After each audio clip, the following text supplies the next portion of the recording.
Steve Wood, recovered alcoholic. Welcome to the Great Reality Book Study. Um, I'm gonna uh, tell an oldie but a goodie story that I heard this guy say this story years ago. I kind of put my own spin on it a little bit, but so in early 1900s in Wyoming, they had some of the deepest mines that you could think of. I mean, deep mines into the ground, and what got in the way. Um, of them going in those mines was methane gas. And this is true, actually. What they would do is they would lower a person down on a like a swing and put a bird on their shoulder. And if the bird died, they have their mask on. The bird died, then pull us up. We can't go in there. So they find one of the deepest mines there is, and it's most like, yeah, a lot of money involved. And so they're like, okay, who wants to go down in this mine? The people look down there, they're like, nah, I'm not going. I'm not going down.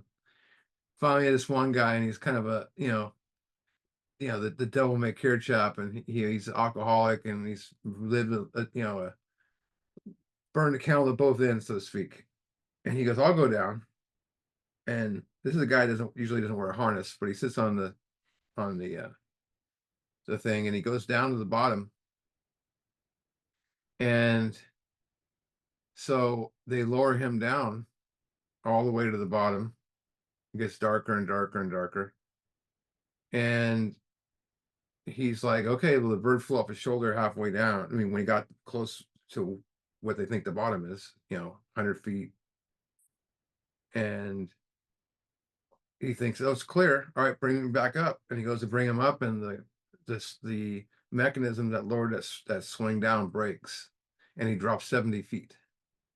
Now the machine's stuck, the swing breaks, and he's holding on to the cable wire with just his gloves.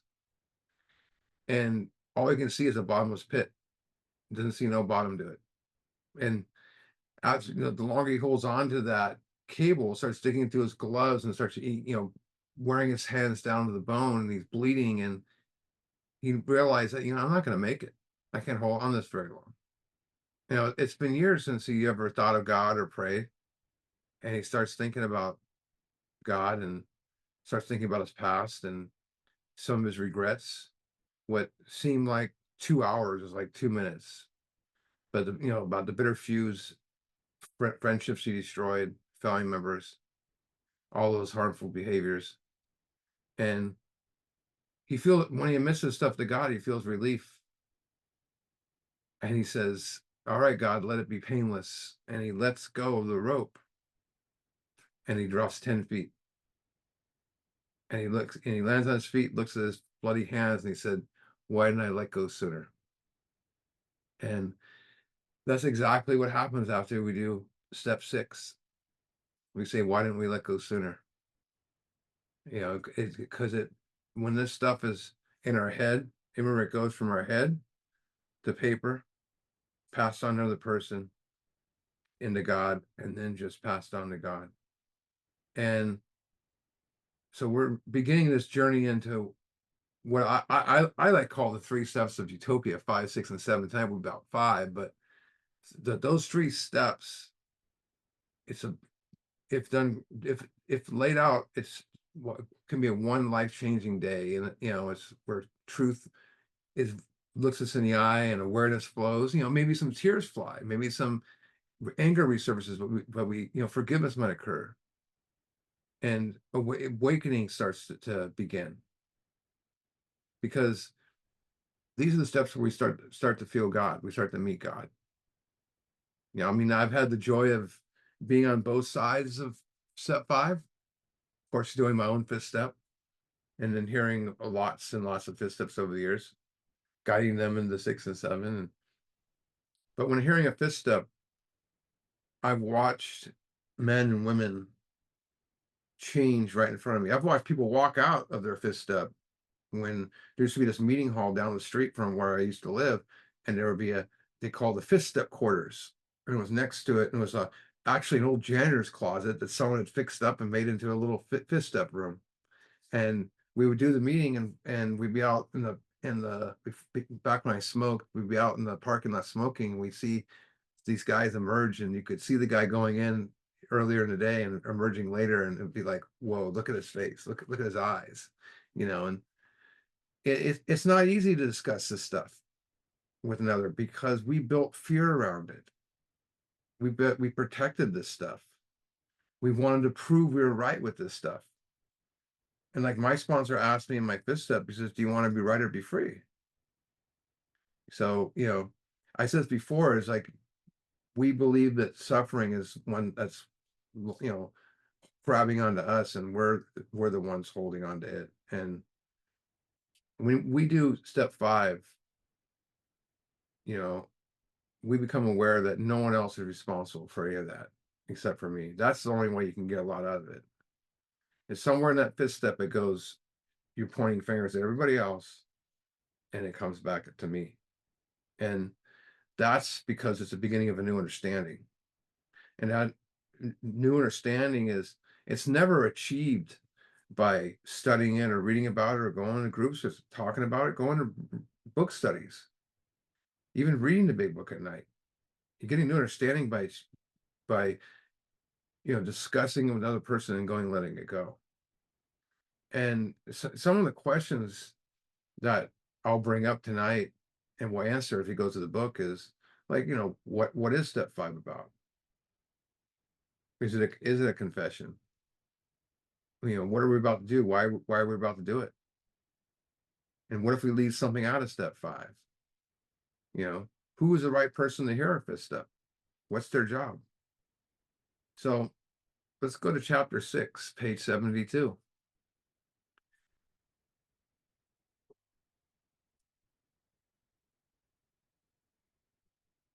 This is a fascinating chapter. First off, if you look at the title of the chapter, into action. Into action. Doesn't say into thinking. It's into action.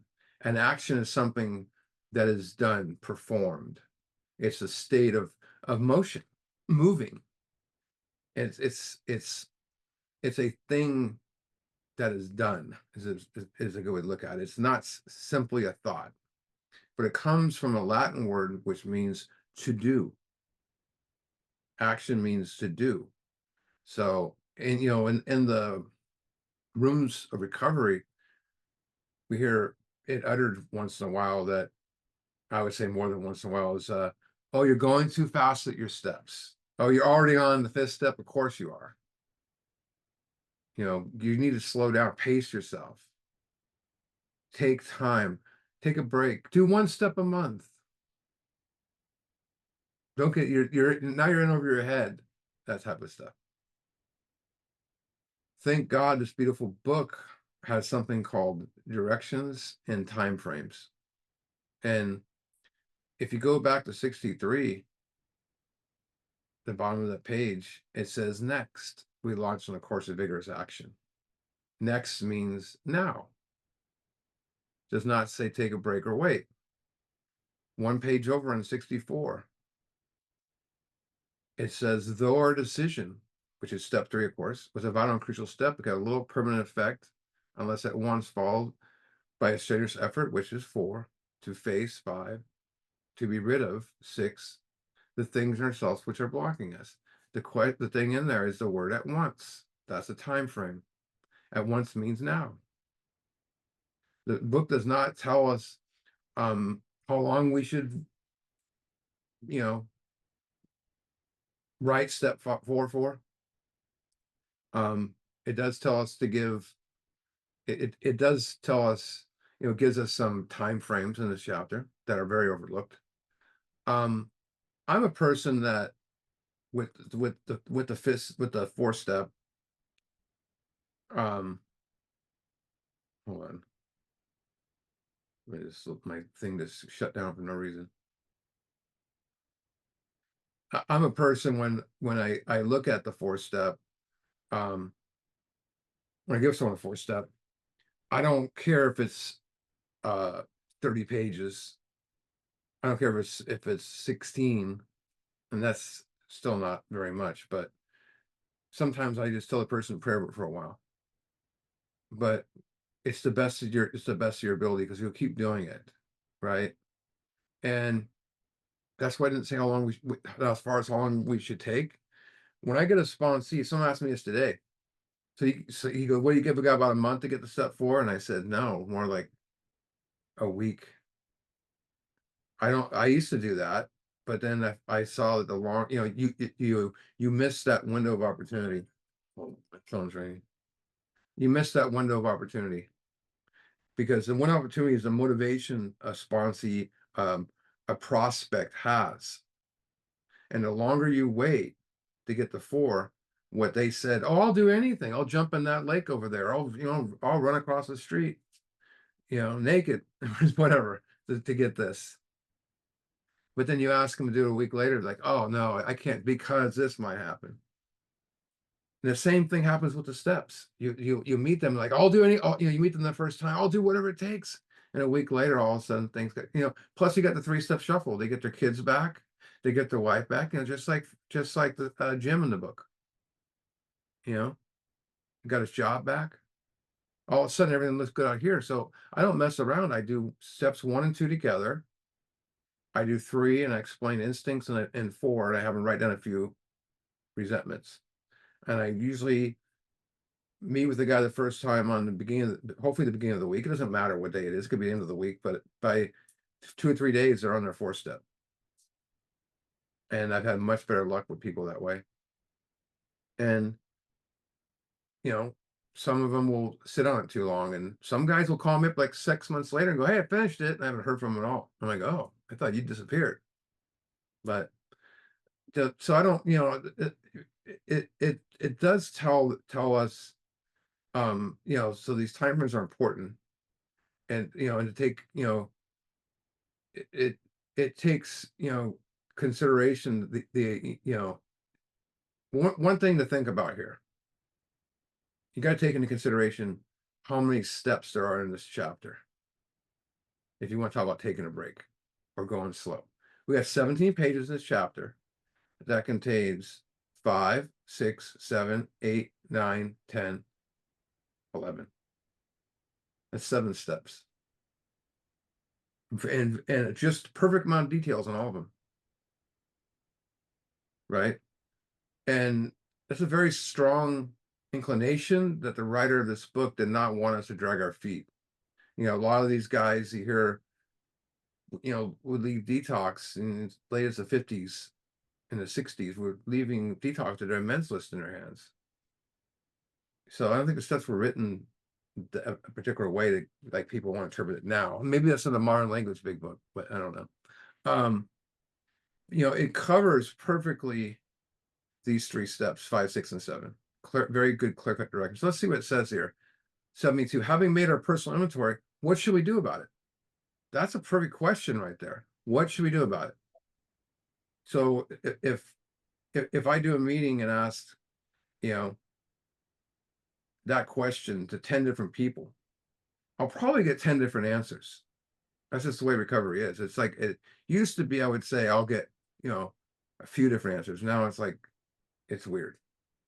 So what is the first thing we do? You pick up your phone, you finish writing your 4 step, pick up your phone, you call your sponsor. You don't order pizza, don't take a break, call your sponsor, pick up the phone and say, "Hey, sponsor, let's do, when do you want to do this?" The sponsor will say, "Okay, let's set a date," and you do it. Let's see what else it says here. We've been trying to get a new attitude. If it's new, what is it saying about the old attitude? Right? New relationship. That's the same about the old one. Not just with the world, but with our creator. Right? So we're trying to get a new attitude, new relationship with our creator, and discover the obstacles in our path. So our, attitude it's a key element in a person's, in our personality. It's where we have viewpoints and, our strong sentiment feelings towards something. Maybe it's a dislike or like positive, negative, favor, unfavor, right? Unfavorable, it's like an evaluation. but it's a lot of times attitudes rooted in beliefs that we've had our whole lives. Attitudes all over this book, all over this book. It says that we can only be defeated by an attitude of what? Intolerance, religion, denial, it says. And it says, we don't want a holier than thou attitude. And it talks about how our attitude toward that we need a new attitude. Well, our attitude towards life, towards our fellows, towards God's universe has been what? Revolutionized. It's another aspect of the attitude. It talks about maintaining a simple attitude. And my favorite's on 55. Searching diligently within yourself, you have an attitude that cannot fail. The constant belief sure to come to you. And later on in the book, it talks about our outlook and attitude towards life has changed. And then, of course, it talks about having a new attitude towards liquor. And it also talks about having the proper attitude. Here they're talking about a new attitude with God, new relationship with God. But what is a relationship? It's a state where I'm connected to somebody, right? Something or somebody. Can you have a relationship with your phone? You have a relationship with a person, whatever. It doesn't say we're trying to get a better attitude and a better relationship with God. It says new. Again, what's that saying about the old one? And what does new mean? It means coming into being for the first time. The first time I feel connected. You get a new car. You never smelt it. You never touched it. It's new. It's never existed before. You never thought of sometimes this stuff is new as we never thought or seen it before. So if we need a new attitude relationship with God, it means something wasn't working in the old one. It was broken. Maybe it never existed. Either way, it suggests change must occur. Spiritual awakening is what? About change. Personality change. By getting a new attitude with God, we get a new relationship with God. If we have the same attitude and the same relationship with God, we stay the same. And you're probably going to get loaded again. I see men and women coming all the time. They bring their old relationship with God. They break out their Bible and all this stuff. Nothing against that. And they go back, that they think all I need is one step, God, and they go back out because they're trying to recycle the old relationship. This is new. In step 11, remember what it says, it says we improve our relationship with God. So before that, we need a new attitude and a new relationship. Again, if I'm coming here dancing around with the old one, you know what happens? I could not bring my old attitude and relationship with God here on this journey because it was never sufficient. It didn't work because I never put anything into it. It was a thought, it was an idea, it was a belief. That's why I need to have an experience and know this God, of my understanding. So I need to, and when I found that God of my understanding, it was a new attitude and a new relationship. And what did it do? It destroyed the old theories and the old beliefs. Because the truth is I never experienced anything with that God before. I do step 5, I start feeling God. I do 6 and 7, I experience God. It says in there, and it also says about we discover the obstacles in our path. So discover means to become aware of what previously had not been, known. And that leads to new awareness. Like I just said, when anything in life is from experience, anything else is a theory, right? But that when you know something, it's a new awareness. And we need to remove our obstacles, in a way to improve our condition. So an obstacle is anything that stands between you and progress. And there's a great story. And so in ancient times, a king, he puts this boulder in place in the middle of the road. And he hides himself and watches his villagers, go through. And he wants to see if anyone would remove the large boulder. Because, the wealthiest man in the kingdom, doesn't move, it just goes around it. His closest followers, you know, went by and went around it. Some loudly blamed the king for not keeping the road, but none of them did anything about getting the obstacle out of the way. And then the poorest man in town, the peasant, comes along carrying a large load of vegetables on his back, and he puts them down, knowing it's gonna be hard to pick them back up. And when he came to the boulder, he put down his burden, you could say, and removed the stone to the side of the road. But after much pushing and straining, you know, he noticed that there was a purse, like a bag, on the road that the king had left there, and it contained gold coins and note from the king indicating that the gold was for the person who removed the boulder from the roadway. You see, the peasant learned that we're made to understand every obstacle represents an opportunity to improve our condition. The same thing, you know, our obstacles must be removed. But these obstacles aren't between you and moving up a roadway. It's about what stands between you and God. That's talking about the spiritual malady. The spiritual malady is the inability to connect with my spirit within me. With 55 says God's within us. All this stuff I've held on to is within me. Right? I remove stuff out of the way, I get more God. Malady starts to end. So you can continue to ignore your obstacles and go around them and ignore them. And again, every obstacle is there to prove our condition. And the path, a path is an access destination. It's a well-worn way. It's like we follow the path we go, but it's also access to a destination. So, you know, to go deeper, a path provides access to a source. And the condition is first you must find the mysterious path that leads to the source. And so many want to find the source before they find the path. They want to know about it, right? They want to know the ending of the movie before they even walk into the theater. And our path is the steps. So to overcome the malady, we must remove the obstacles that stand in the way of our path as they go through. I'm going to come up more stuff. Let's go back to 72. We've admitted certain defects, have ascertained in a rough way what the trouble is. We have put our finger on the weak items in our personal inventory. Now these are about to be cast out. It does not say it's, you know, this is not a therapeutic exercise, because it doesn't say we're coping with it. It says cast out. This is the beginning of the casting out steps. And cast out means it's to get rid of it. It's synonymous with discard and throw away, toss out, dispose of. You know, casting out, like when you fish, you cast out the reel, right? Go to page 27. We read this many times before, but it always has something new to point out.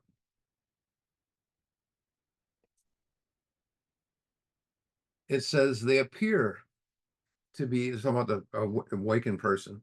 They appear to be in the nature of huge emotional displacements and rearrangements. Ideas, emotions, and attitude, which were once the guiding force of the lives of these men, are suddenly cast to one side. And can be a new set of conceptions and motives dominate them. This is like so the casting out steps is, you know, 5, 6, and 7. You know, emotions, attitudes are cast to one side. You know, it keeps continuing. And you know, look what happens in the casting out. A complete new set of conceptions and motives begin to dominate us. You know, is casting out just happen? You got to take action.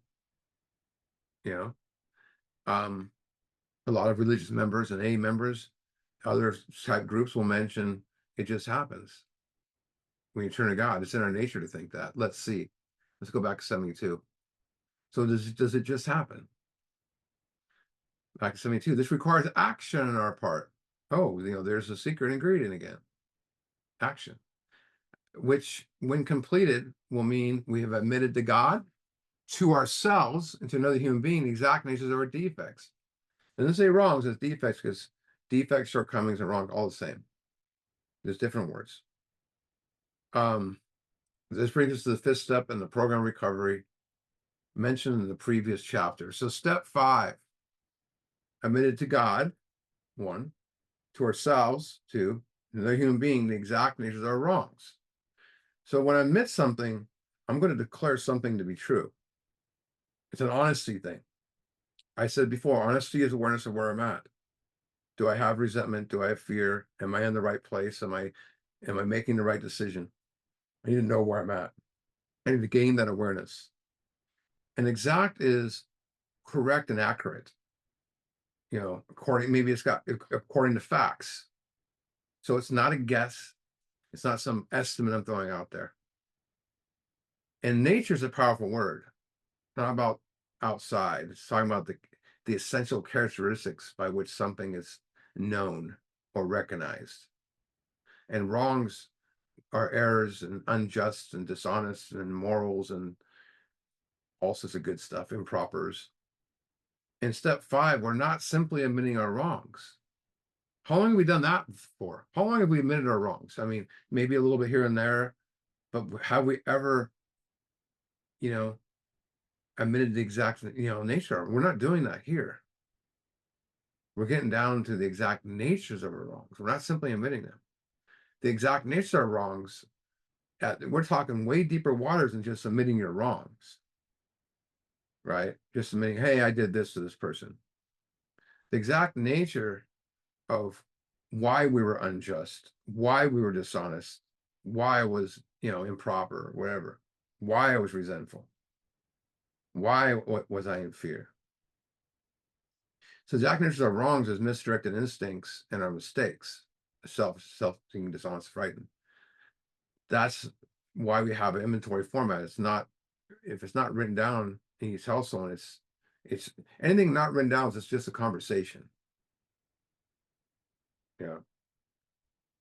I just want to tell someone, I need to go beyond my wrongs. If it's written down, I see why I did it. That's the exact nature of my wrongs. So step 5 is an opportunity to discover the exact nature of my wrongs and see the truth and correct in details, right? For instance, let's say the wrong is I beat up Billy, right? The exact nature of my wrong is what drove me, my misdirected instincts. My pride made me do it. My self-esteem made me do it. But just admitting the wrong is just one little thing. So that leads me to seeing that I'm selfish, self-seeking. The exact nature of my wrong is what drove me to harm you. When it happens, I know the truth and get a brand new understanding. I start to see life differently and things spin a little differently. The axis starts to turn. And that gives me a new level of humility. It only comes from admitting the exact nature of our wrongs. We want to hold on to things. We want, we want to have a closed book, keep it tucked away that we don't even know about. Step 5 brings our instincts from darkness to light. And when that happens, change begins. So step 5, it's derivative by one of the procedures from the Oxford group was the sharing our sins and temptations and other given to God. But they only did that by, you can't really pinpoint it all exactly how they did it. But from what I've read about, they just sit there and just did confession, right? I know Shoemaker suggested they write a list, but they didn't do inventory. But one of my favorite Sam Shoemaker quotes is when the co-founder of Oxford says, we must always have a human hearer to witness, to validate our confession to God and make it real. And that's so important. But so confession is also one of the Oxford group's 5 C's. But it's been known, confession's been known for thousands of years, thousands of years as a spiritual power, has a spiritual power. And confession, I'm acknowledging personal facts that maybe I prefer to keep hidden. We want to hold on to things, keep things secret, like I said, tucked away. But I bring it to light. And when I do that, even in just a simple confession format, it gets rid of the pent-up energy I have. When I was a kid, we had to go, I was in Catholic school, we had to go to confession once a week. And I would be honest with them and talk about my son and my dad, a little bit about this, a little bit about that. But then it was always about the other people, and I always felt better afterwards. But then as I, started to change and get older and, go through puberty, and I don't want this guy, I'm not gonna tell this guy my secrets, so I make stuff up. And that's the way I kind of went into when I heard step five. I thought that's what it meant. But here's the truth. Step five is not a confession. It's because it's way deeper, way deeper. If step five was a confession, it would be two columns: who I resent and why. The third column, the exact nature of my wrongs and the ending part, make it more. It shows me how we were affected and why we did what we did. And it pinpoints the driving forces of our wrongs. So instead of looking at our faults of others, we look at our faults. Where are we to blame? Our mistakes, right? So back to the book. This is perhaps difficult, especially discussing our defects on another person, because it can be a painful process. In our head, ahead of it, it feels painful because in our minds, it's difficult. Says we think we've done well enough admitting these things to another person, to ourselves. I'm sorry, these things to ourselves. There is doubt about that. In practical practice, you usually find a solitary self-appraisal insufficient. So appraisal is an estimate of value. Self-appraisal is a valuation of yourself. Solitary means by itself. So what they're saying here is just doing 4 is insufficient. Why am I doing 4? So I can gather facts to bring to my 5th step, right? It's my self-appraisal. I don't ever tell anybody what they should write down in their 4 steps. I don't tell them which things, which boxes to check or anything like that. That might come up in 5. I'm not going to play God. But Bill's saying here, by itself, it's insufficient. And that goes along with 10. Lots of people ask why I have to go, over it with another person. I've had guys, I went to prison and all this stuff, right? And my kindergarten response is always, where have those thoughts always been? Up here. Where's the truth? Here. You tell a group of people, point to yourself, they all point to here, right? But the thoughts are wrapped up in here. That's where they've been in our head. And we need to go over another person to get rid of it, to bring it to the open. It's good to hear another's evaluation, so we can truly see the truth of maybe we don't see. It's part of the formula. Back to the book. Many of us thought it was necessary to go much further. Well, there's another good example. We will be more reconciled discussing ourselves and another person when we see good reasons to do so. Why we should do so. So here's a really good reason, and it's back to kindergarten response. Best reason: first, we skip this foul step, we may not overcome our drinking. It's the secrets that keep us stuck. I crossed out may in my book and wrote will and put will on it, overcome my drinking. That's a good reason, though. Let's look at this part. Time after time, newcomers, and what's a newcomer? And this day it was people that were brand new to the program. And now people are newcomers, I don't know. It's kind of weird. They've been around for a couple of years. Time after time, newcomers try to keep to themselves, certain facts about their lives, trying to avoid this humbling experience. They turn to easier methods. That's the middle of the road solution. You stand in the middle of the road, what happens? You get run over. Half measures, half step in it. Easier, softer ways. What are some of the ways we tried? It's all the ways that did not give us a spiritual awakening. For us, maybe because for some, it's therapy, rehab, detox, rehab. Maybe it was church, spiritual groups we joined, books we read, meetings and more meetings. What ways did you try? Did any work? Notice, about what those things all have in common, and they're all out here. They're not going to make you search within. Next paragraph. I mean, this really nails why people relapse and who they think, and who think they did the steps. or tried the steps. Like I said, I always ask at the rehab, has anyone in here ever done the steps and relapse? And you get guys raise their hand, and I say, oh, really? And they go, um,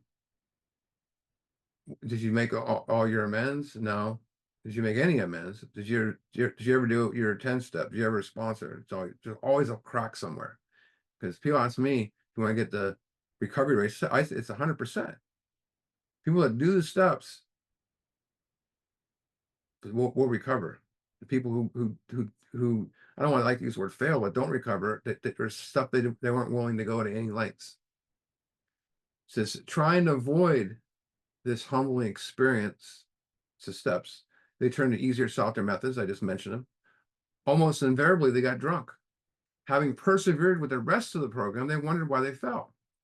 We think the reason is they never completed their house cleaning.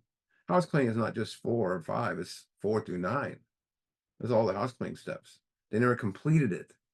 Now, it takes a long time to complete 9. It might be years doing it, but if you're always willing to do it.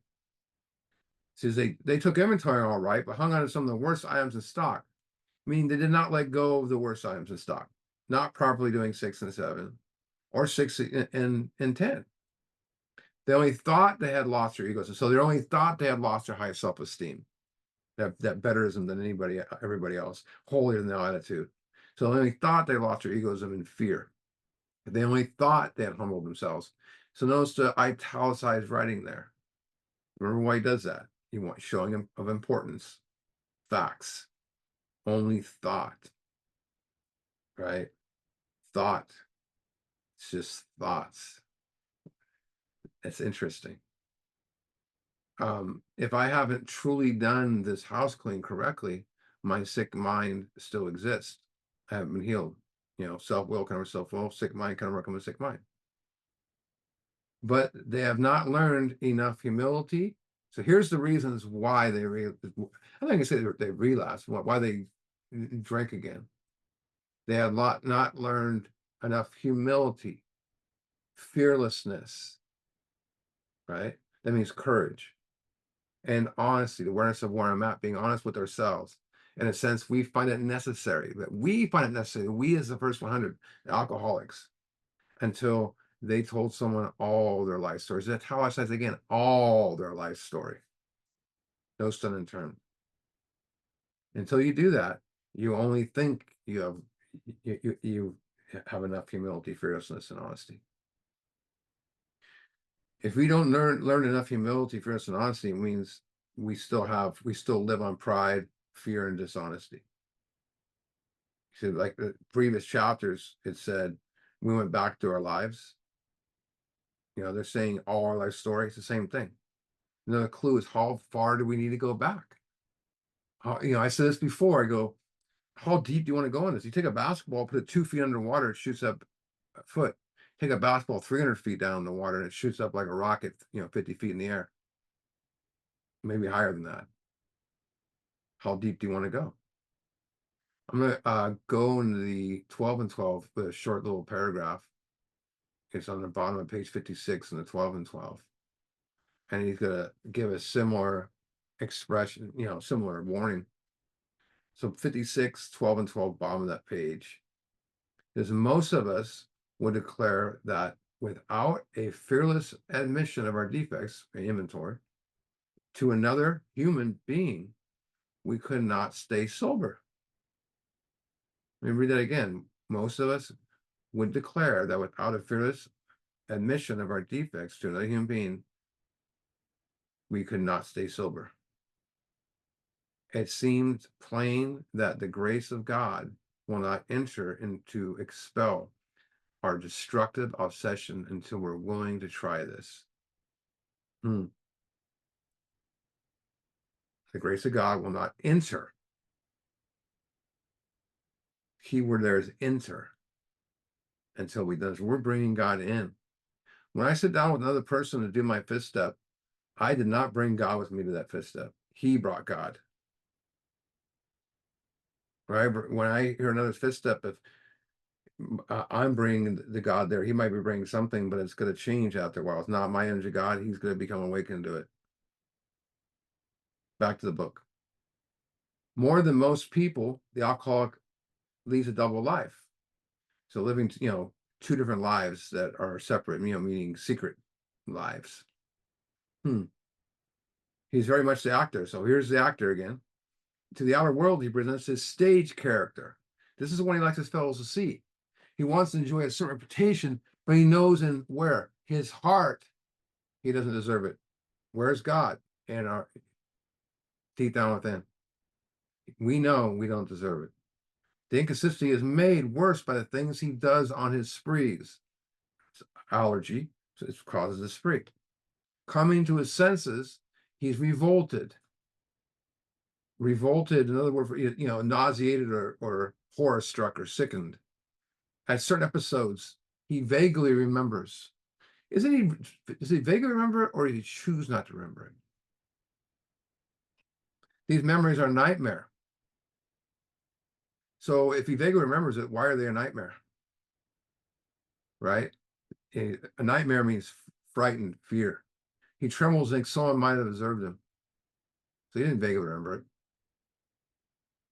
Fear what other people might think of him, pride, right? As fast as he can. Look what he does with that. All these fears.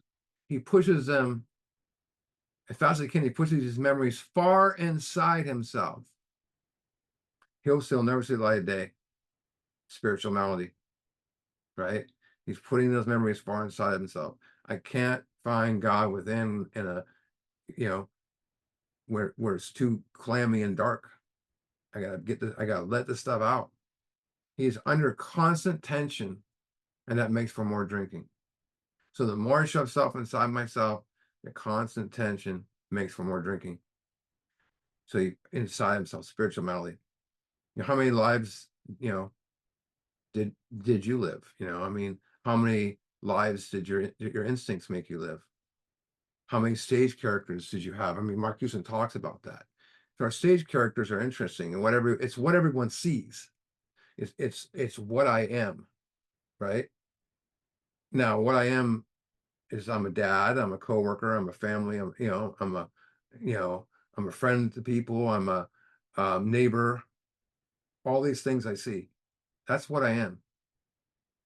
And lots of those things, I still have, except they're now guided by God rather than instincts. So back in the day, all the stage characters were insane because they weren't all the truth. Today they're driven by God, and when I discover, who I am, right? So when I discover like who I am, and that's internal.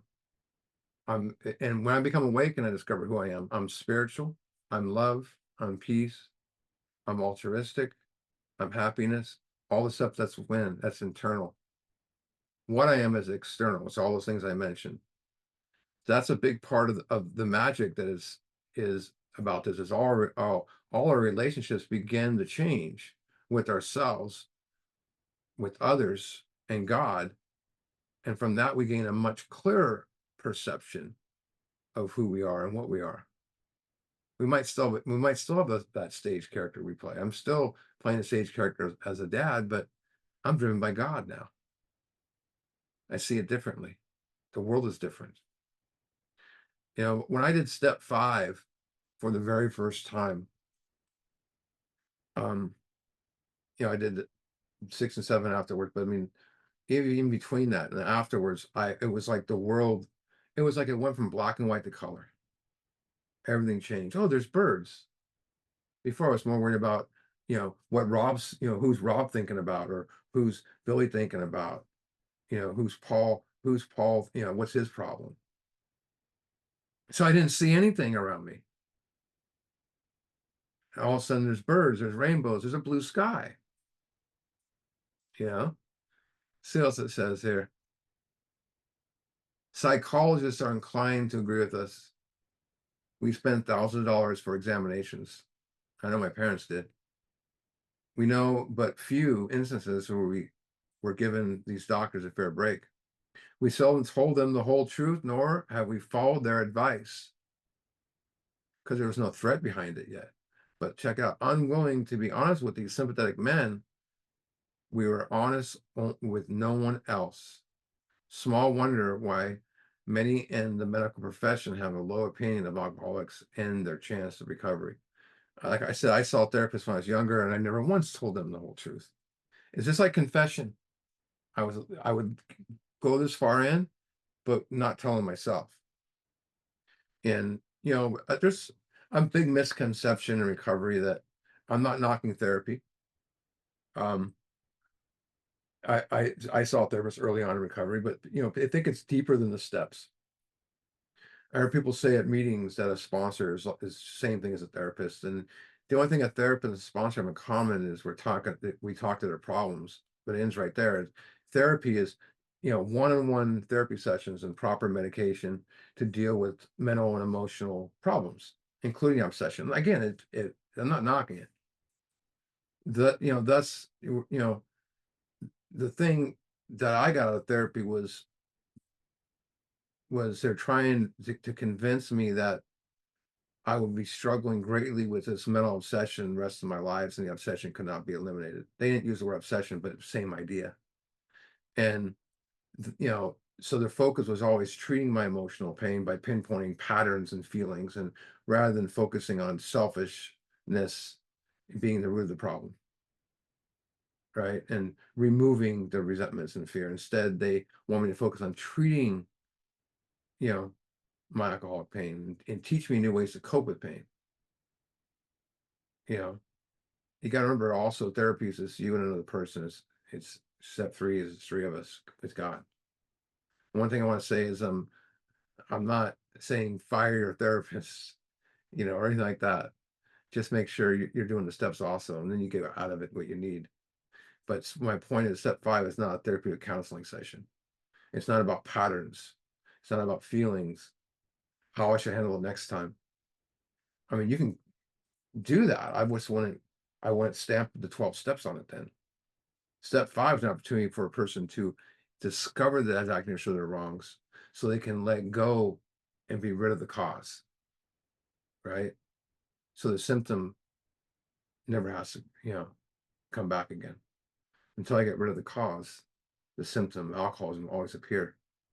And the sponsor's job is to improve the information we have gathered. And they're going to pinpoint either something, they're not that we're not getting as a sponsee, or maybe we missed when we wrote four. And most important, the five most important things that a sponsor does, and I write this down: listen, listen, listen, listen, and listen. I had one guy, he talked more than I did. That's not, I didn't get nothing out of it. We want them to see the exact nature of their wrongs, their defects of character, their shortcomings. Everyone has a breaking point when they see what they cannot or refuse to see. And what what the lovely inventory points out is that we have a pride and self-esteem and security, sex, and we're selfish, self-seeking, dishonest, and frightened. People all the time will say, "Oh, that happened to me as a kid. How was I selfish? How many years ago was that?" And they go 40. And go, "It's not what happened was horrible, but what have you done with it for the last 40 years?" That's what it's done to us. It's in our nature to blame other people. In step five, like I said earlier, you're pointing at yourself. And no one's responsible for my suffering except for me. That's the beginning of the understanding. And, you know, we need to know why we have a problem with personal relations. I need to know that, not that I have it. That level of healing only comes from seeing that we're driven by instincts, misdirected instincts. So until that level is achieved, we will never be recovered, and we will always blame other people for our problems. It's in our nature, like I said, to blame others. And we see that we are to blame. What's the most important thing that happens? We stop being the what? Victim. And there's no recovery in being a victim, ever. But until that happens, we'll always be the victim. I'm always going to talk about, oh, I'm the victim of the innocent wrongdoing of. Um,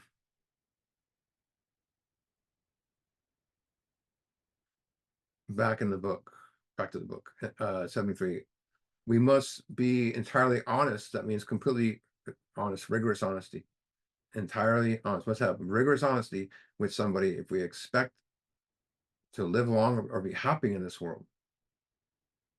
Rightly and naturally, we think well before we choose the person or persons whom to take this intimate and comfortable step with.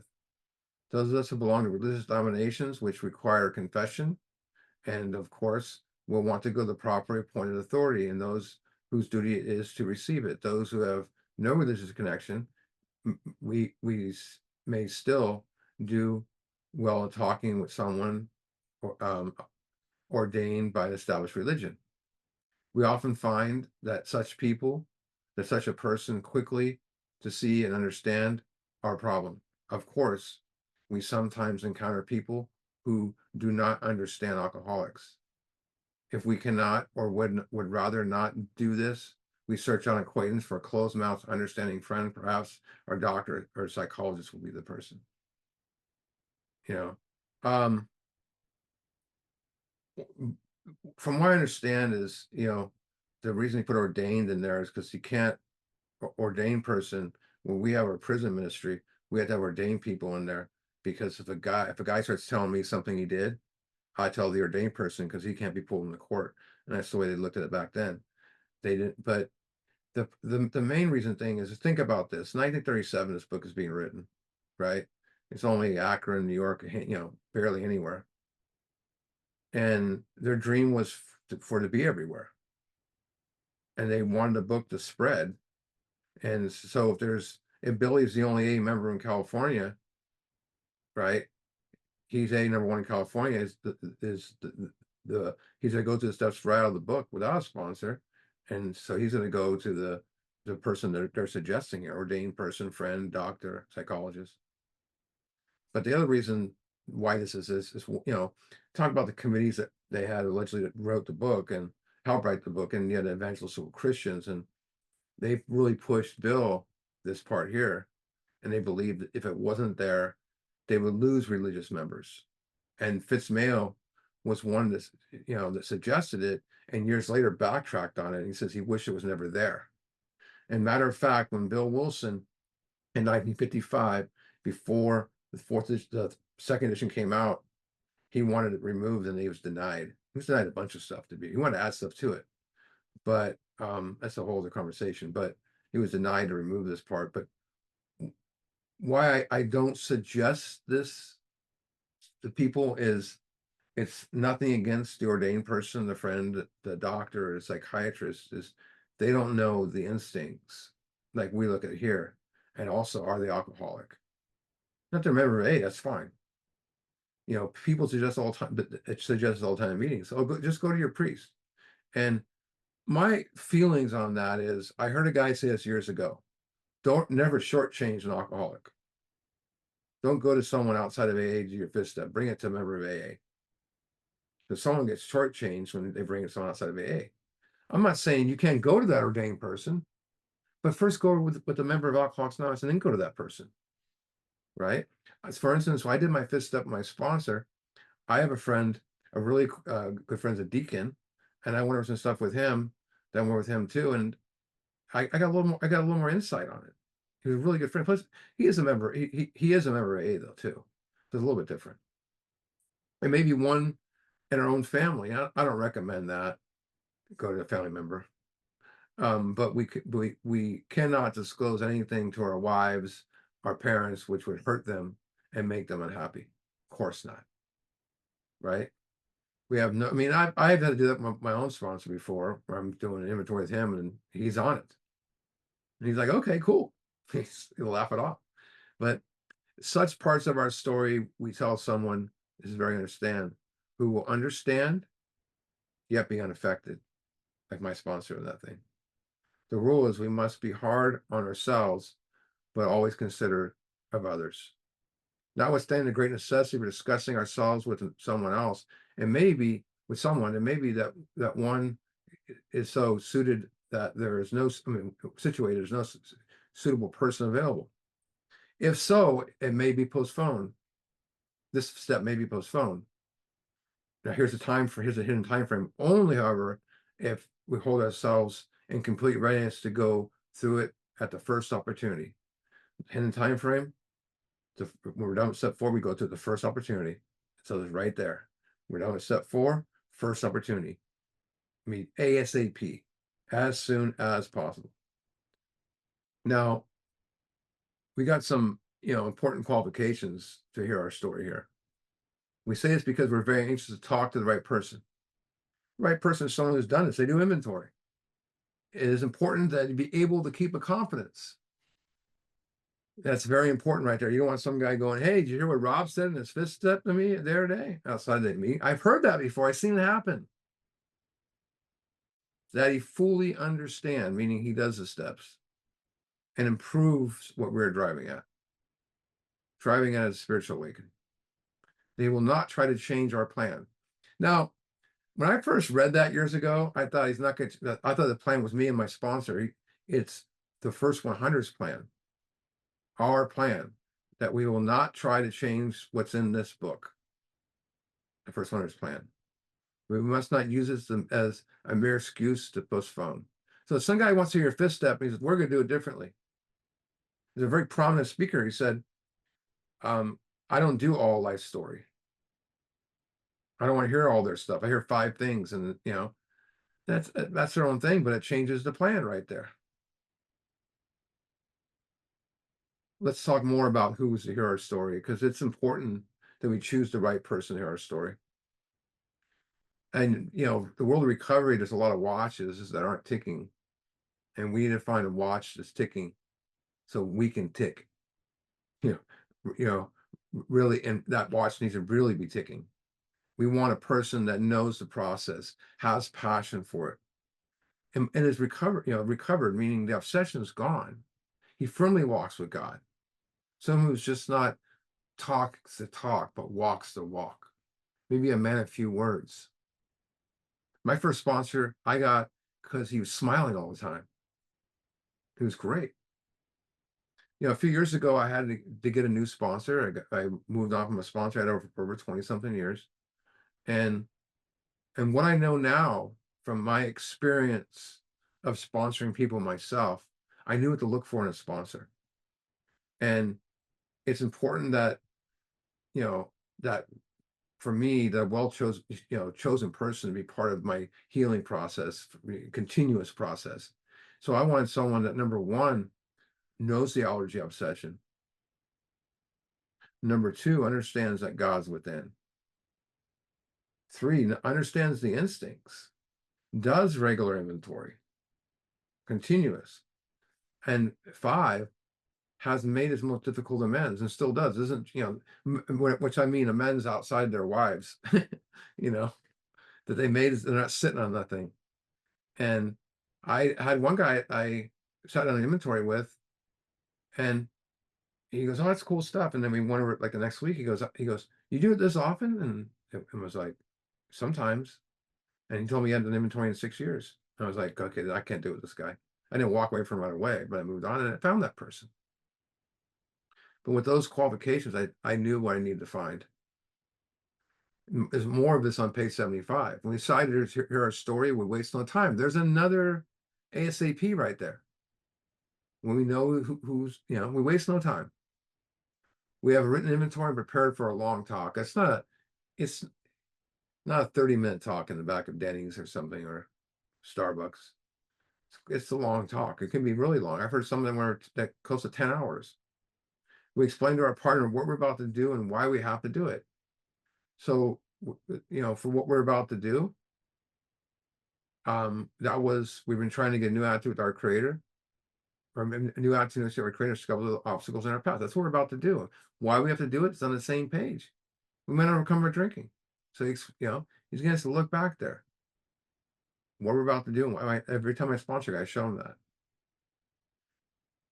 And he should realize or engage in a life and death errand. That's deep stuff right there, because overcoming an illness like cancer is a life or death errand. Open-heart surgery is a life or death errand. Any illness is a life and death errand. He's telling us step 5 is a life and death errand. Remember he says we take to the steps of the drowning man in this book. Drowning man is a life or death errand. It's not the first time, Bill talked about death in this book, and he says, many pursued the gates of insanity and death, and to be doomed to alcoholic death, and let my spiritual base always returns his base. If he drank, he would surely die. Life or death is up to you. But the death is not death. It's going back into the cycle of drinking. I heard a guy say the carousel, there was a YouTube video of this carousel, people on a carousel. It's kind of funny, but it sped up to like 40 miles an hour and kept going, and they couldn't stop it. People are on this carousel. I go, man, that's that. And I looked at it and went, man, that reminds me of the cycle of drinking. You don't know how you can get off of it. Look what it says. Most people approach this way will be glad to help. They'll be honored by your comment. Every fifth step I hear, I'm honored to hear your fifth step. It's plain. So here's the thing is, pain is a part of the human experience. We're not immune to pain. It comes in all shapes and forms. And when we experience pain young in life, it manifests into adulthood. What do? We self-medicate. Step 5 is where we bring our pain back out into another person. Complete opposite of what we've done. And, there's a whole bunch of people that are hurting who need a safe place to tell their story. And that's what this is about, is sharing, giving a person that safe and protected place to tell you their story without shame, without fear. And that's so a person can understand they can be healed. Millions of addicts and alcoholics never get to find that safe place. How about their pain? Some of them never even know the 12 steps exist, or there's a fellowship of AA. I spent a guy there today. His dad's 80 years old, or not 80, 66, and we said we can go to AA because he never heard of it. But people need that. They need to go to that safe place. But if they don't find it, they stay in pain. And thank God that the opportunities that we had to talk to another person. My sponsor never shamed me. He never said, he said, I love you, and you got courage now. Go listen to someone else's story. So we have the opportunity to show another compassion, love, and that's that unshakable foundation that starts. And with step 5, I met, some of the most amazing people. And like I said, I'm honored to hear their story. I offered them a safe place. And I realized I had to go through all my pain to get to the point I'm at now and to help another person be free. Like a third step, like the third step prayer says, right? There's a great quote by St. Francis, and he says, first do what is necessary, then do what is possible. And before long, you'll find yourself doing the impossible. And the way I break that down is, first do what's necessary, step 4. Do what you find is impossible, admitting your wrongs in step 5. That can your wrongs. And before long, you find doing what you believe is impossible, letting go, 6. With each step we take after 5, we deepen our commitment to the program of recovery. With each step after 5. He says, boom. So next week, we're going to talk about step 6. I'm going to stop the recording.